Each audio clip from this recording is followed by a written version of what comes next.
মুখ্যমন্ত্ৰীৰ নিৰ্দেশত সুদখোৰৰ বিৰুদ্ধে অভিযান তীব্ৰতৰ আৰক্ষীৰ। এইবাৰ অভয়াপুৰী আৰক্ষীৰ জালত আঢ্যবন্ত সুদখোৰজনৰ নাম ৱাছিৰ আহমেদ ওৰফে ধন। যোগীঘোপা আৰক্ষীয়ে গ্ৰেপ্তাৰ কৰে সুদখোৰজনক। এই সুদখোৰজনৰ মানসিক অত্যাচাৰ সহিব নোৱাৰি ৩ বছৰ পূৰ্বে বোৱালিমাৰীৰ পাঠক উপাধিৰ এজন যুৱ ব্যৱসায়ীয়ে আত্মহত্যাৰ দৰে পথ বাছি লৈছিল। সম্প্ৰতি অভয়াপুৰী আৰক্ষীয়ে তদন্তৰ বাবে ৰাখিছে জিম্মাত। সুদখোৰজনৰ বিৰুদ্ধে কালি এজাহাৰ দাখিল কৰিছিল বিজেপিৰ এগৰাকী নেতাই।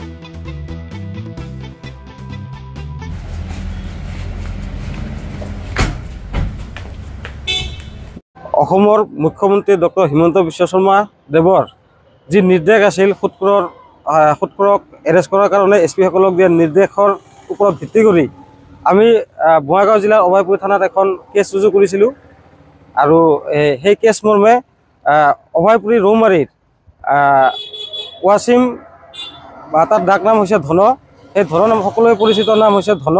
তেখেতক আজি অভয়পুৰী অচি ছাৰে জানিব পৰা মতে এইমাত্ৰ এৰেষ্ট কৰিলে। গতিকে আমি ধন্যবাদ জনাইছোঁ প্ৰথমতে অচি মহোদয়ক যে এনেকুৱা ধৰণৰ সুদখোৰক যে আপুনি এৰেষ্ট কৰিব পাৰিলে।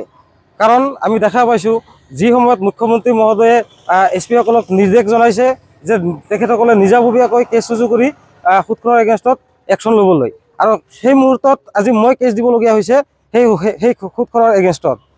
কাৰণ তেখেতৰ আমি বাতৰিত পাইছিলোঁ আজিৰ পৰা ২-৩ বছৰ আগতে এখন বাতৰি কাকতত ওলাইছিলে যে বোৱালিমাৰীৰ পাঠক উপাধিৰ এজন যুৱ ব্যৱসায়ী তেখেতৰ ধন নামৰ ব্যক্তিজনৰ যি উৎপাত আছিল বা যি শাৰীৰিক মানসিক তেখেতে চাপ সৃষ্টি কৰিছিল, যাৰ কাৰণে তেখেতে ছুইচাইড কৰিবলগীয়া হৈছিল।